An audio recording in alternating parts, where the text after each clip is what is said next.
Sumuko na sa mga otoridad si Albuera Leyte Mayor Rolando Espinosa na idinadawit sa iligal na droga. Ito'y matapos maglabas ng ultimatum si Pangulong Rodrigo Duterte sa kanyang pagsuko. May report si Ina Andolong mula sa Malacanang. Ina, nasaan na daw si Mayor?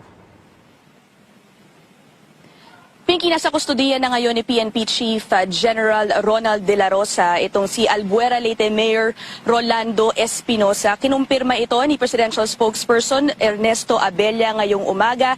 Ani Abella, sumuko si Mayor Espinosa kay De La Rosa pero ang kanyang anak na si Kerwin ay at large pa rin daw sa mga oras na ito. Kahapon lang mismong si Pangulong Duterte ang nagbigay ng 24 na oras para sumuko ang mag-amang Espinosa dahil sa kanilang pagkakadawit sa drug trafficking. Kung hindi raw susuko ang mga ito, sabi ng Pangulo, magbibigay raw siya ng shoot-on-site orders para sa kanilang dalawa. Noong nakaraang linggo, nahuling may kulang 2 milyong pisong halaga ng shabu ang 5 empleyado ng mga Espinosa sa isang buy-bust operation sa Albuera, Leyte. Sa ngayon, Pinky, inaantabayan natin ang posibilidad na ipresenta mismo ni PNP Chief De La Rosa itong si Espinosa kay Pangulong Duterte dito sa Malacanang. Pero sa mga oras na ito, wala pa tayong nakukuha ang kumpirmasyon kung dadalhin nga ba dito ni PNP Chief De La Rosa si Espinosa dito mismo sa Palasyo ng Malacanang.